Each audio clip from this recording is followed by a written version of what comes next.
দখলদার ইহুদিবাদী ইসরায়েল এবং ফিলিস্তিন পুরোদমে যুদ্ধ চলছে। জানিয়ে দেব আমাদের হাতে থাকা সর্বশেষ আপডেট আন্তর্জাতিক সংবাদ।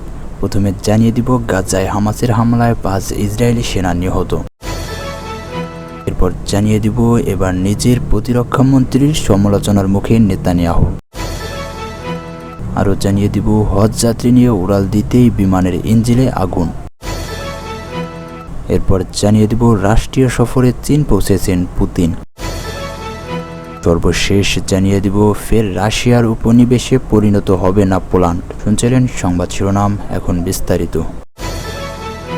ফিলিস্তিনের অবরুদ্ধ গাজায় ইসরায়েলি বাহিনীর সঙ্গে তুমুল লড়াই চলছে। হামাসের সঙ্গে লড়াইয়ে অন্তত 5 ইসরায়েলি সেনা নিহত হয়েছে। বৃহস্পতিবার ইসরায়েলের সামরিক বাহিনী ওই 5 সেনার প্রাণহানির তথ্য নিশ্চিত করেছে। খবর এএফপির। প্রতিবেদনে বলা হয়েছে, উত্তর গাজা উপত্যকায় ইসরায়েলের 5 সেনা নিহত হয়েছেন বলে জানিয়েছেন ইসরায়েলি সেনাবাহিনী। ওই এলাকায় হামাসের বিরুদ্ধে 7 মাসেরও বেশি সময় ধরে চলা যুদ্ধ সম্প্রতি তীব্র আকার ধারণ করেছে।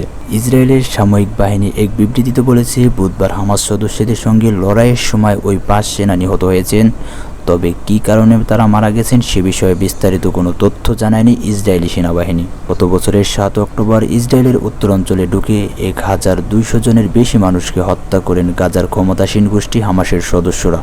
পরে ওই দিন গাজা উপত্যকায় যুদ্ধ শুরু করে ইসরায়েলি প্রতিরক্ষা বাহিনী। এরপর গত 27 অক্টোবর থেকে গাজায় একযোগে স্থল, আকাশ ও সমুদ্রপথে সাময়িক অভিযান শুরু করে ইসরায়েল। তখন থেকে এই পর্যন্ত গাজা উপত্যকায় হামাসের সঙ্গে লড়াইয়ে ইসরায়েলের সামরিক বাহিনীর অন্তত 278 জন সেনা নিহত হয়েছেন।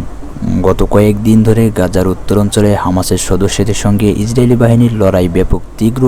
ইসরায়েলি সেনাবাহিনীর একজন মুখপাত্র বলেন, ফিলিস্তিনি সশস্ত্র গোষ্ঠী হামাসের ঘাঁটি গুটিয়ে দেওয়ার পর সেখানে সম্প্রতি আবারও সংগঠিত হচ্ছে, যে কারণে সেখানে হামাসের বিরুদ্ধে আবারও জোরালো আক্রমণ শুরু করা হয়েছে। গাজার স্বাস্থ্য মন্ত্রণালয় জানিয়েছে, ইসরায়েলি বাহিনীর এই আক্রমণের ফলে গত বছরের 7 অক্টোবর থেকে এখন পর্যন্ত 35,200 জনের বেশি মানুষ নিহত এবং আরও প্রায় 80,000 মানুষ আহত হয়েছেন।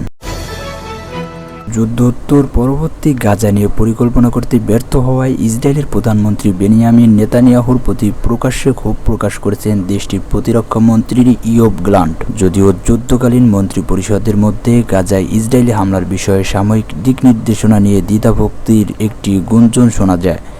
এরপরই বেনিয়ামিন নেতানিয়াহু বলেছেন, যুদ্ধের পর গাজা শাসন করার কোনো পরিকল্পনা তাদের নেই। প্রতিরক্ষা মন্ত্রী বলেছেন, অক্টোবর থেকেই তিনি মন্ত্রিসভাকে যুদ্ধ পরবর্তী পরিকল্পনা গ্রহণের কথা বারবার বলে আসছেন, কিন্তু এতে তিনি কোনো সাড়া পাচ্ছেন না। এদিকে প্রতিরক্ষা মন্ত্রী বেনিয়ামিন নেতানিয়াহু কঠোর প্রতিক্রিয়া ব্যক্ত করেছেন। তিনি ফিলিস্তিনের সশস্ত্র গোষ্ঠী হামাস ও ফাতাহকে উদ্দেশ্য করে হামাসের স্থানে ফাতাহকে জায়গা দিতে চান না। তিনি বলেন, গাজায় হয় হামাস নয় ইসরায়েল শাসন করবে। গ্যালান্ট বলেন, এ ধরনের অবস্থায় আমাদের অর্জন দুর্বল হয়ে পড়বে এবং জিম্মিদের মুক্তিদানের হামাসের সঙ্গে কার্যকর আলোচনাও অকার্যকর হয়ে পড়বে। গ্যালান্ট আরও বলেন, গত অক্টোবর গাজায় অভিযান চালানোর পরই তিনি যুদ্ধকালীন একটি পরিকল্পনা পেশ করেন। সেখানে তিনি তাদের শত্রু নয় এমন সরকার বসানোর প্রস্তাব দেন, কিন্তু তার এই প্রস্তাব নিয়ে কোনো আলোচনা হয়নি এবং তার বিকল্প কোনো প্রস্তাবও দেওয়া হয়নি। ইসরায়েলি প্রতিরক্ষা মন্ত্রী বলেন, গাজা নিয়ে পরিকল্পনা করতে ব্যর্থ হওয়ায় এটি আমাদের এক কঠিন পরিস্থিতির দিকে নিয়ে যাচ্ছে। এজন্য আমি প্রধানমন্ত্রী বেনিয়ামিন নেতানিয়াহুর কাছে আহ্বান জানাই, দ্রুতই গাজা নিয়ে একটি পরিকল্পনা গ্রহণ করা উচিত। ইন্দোনেশিয়ার একটি হজ যাত্রীবাহী বিমান উড়াল দেওয়ার পরে ইঞ্জিনে আগুন ধরে যায়। পরে সেটি দ্রুত অবতরণ করে। উড়োজাহাজটিতে 450 জন হজ যাত্রী ও 18 জন কেবিন ক্রু ছিল, তবে তাদের কেউই হতাহত হননি। বুধবার এ ঘটনা ঘটে। খবর গলফ নিউজের। ইন্দোনেশিয়ার জাতীয় বিমান পরিষেবা সংস্থা গারুদার জানিয়েছে, বোয়িং সিরিজের বিমানটি ইন্দোনেশিয়ার মাকাসার শহর থেকে মদিনার উদ্দেশ্যে যাওয়ার পথে হঠাৎ একটি ইঞ্জিনে আগুন ধরে যায়। বিবৃতিতে গারুদার নির্বাহী পরিচালক ইরফান সেতুয়াপুতা এক বিবৃতিতে বলেন, বিমানটি টেক অফের পরই সেটির একটি ইঞ্জিনে আগুন লাগে। সম্ভবত ফ্লাইট শুরুর আগে সেটি ভালোভাবে পরীক্ষা করা হয়নি।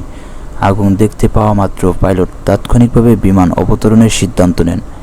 ইরফান জানিয়েছে, বিমানটি অবতরণের 2 ঘন্টার মধ্যে যাত্রীদের জন্য নতুন আরেকটি বিমানের বন্দোবস্ত করেছে গারুদা। সেই সঙ্গে মেরামতের জন্য গ্রাউন্ডেড করা হয়েছে আগুন লাগা বিমানটিকে। 2 দিনের রাষ্ট্রীয় সফরে পৌঁছেছেন দীর্ঘদিনের পুরনো বন্ধু রুশ প্রেসিডেন্ট ভ্লাদিমির পুতিন। 2 বছরের বেশি সময় ধরে চলা ইউক্রেনের যুদ্ধের মধ্যে চীন ও রাশিয়া আরও গভীর সম্পর্কের স্থাপনের চেষ্টা চালাচ্ছে। আল জাজিরা জানিয়েছে, ইউক্রেনের উত্তর পূর্বাঞ্চলীয় রাজ্য খার্কিভে বড় ধরনের হামলা চালানোর কয়েকদিন পরই রুশ প্রেসিডেন্ট চীন সফরে গেলেন। দাবি করা হচ্ছে, রুশ বাহিনী কিয়েভের 1000 কিলোমিটার ফ্রন্ট লাইনের মধ্যে ঢুকে পড়েছে। মার্কিন যুক্তরাষ্ট্রের কাছ থেকে ইউক্রেনের অস্ত্র সরবরাহ পেতে দেরি হওয়ায় এর সুবিধা নিচ্ছে রুশ বাহিনী। 2022 সালে ইউক্রেনের রাশিয়া হামলা চালানোর আগে চীনা প্রেসিডেন্ট শি জিনপিং বলেছিলেন, মস্কোর সঙ্গে চীনের সম্পর্কের কোনো পরিসীমা নেই।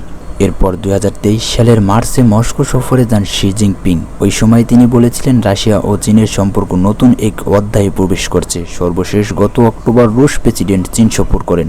গত দশকে এই দুই নেতার মধ্যে 42 বার সাক্ষাৎ হয়েছে। এর মধ্য দিয়ে তাদের গভীর বন্ধুত্বের সম্পর্ক ফুটে উঠেছে। রয়টার্সের প্রতিবেদনে বলা হয়েছে, বৃহস্পতিবার সকালেই বেইজিং পৌঁছান পুতিন। আশা করা হচ্ছে, ভূরাজনৈতিক দিক দিয়ে যুক্তরাষ্ট্রের প্রতিদ্বন্দ্বী চীন ও রাশিয়ার সম্পর্কে আরও গভীরে পৌঁছাবে। পুতিনের রাষ্ট্রীয় সফরকে চীনা গণমাধ্যম পুরনো বন্ধুর সফর বলে গণনা করেছেন। 71 বছর বয়সী পুতিন পঞ্চমবারের মতো প্রেসিডেন্ট হিসেবে শপথ নেওয়ার পরই তার প্রথম রাষ্ট্রীয় সফর। চীনের রাষ্ট্রীয় সংবাদ মাধ্যমের খবরে বলা হয়েছে, এবারের সফরে তিনি শি জিনপিং এর সঙ্গে শিল্প ও প্রযুক্তি খাত নিয়ে আলোচনা করবেন। পোল্যান্ড আবারও রাশিয়ার উপনিবেশে পরিণত হবে না বলে মন্তব্য করেছেন দেশটির পররাষ্ট্রমন্ত্রী রাডোস্লাভ সিরস্কি। তার দাবি, তেমন কোনো কিছু হওয়া ঠেকাতে বর্তমান পোলিশ সরকার প্রয়োজনীয় সব কিছু করবে। বুধবার 15 মে এক প্রতিবেদনে এই তথ্য জানিয়েছে বার্তা সংস্থা আনাদোলু।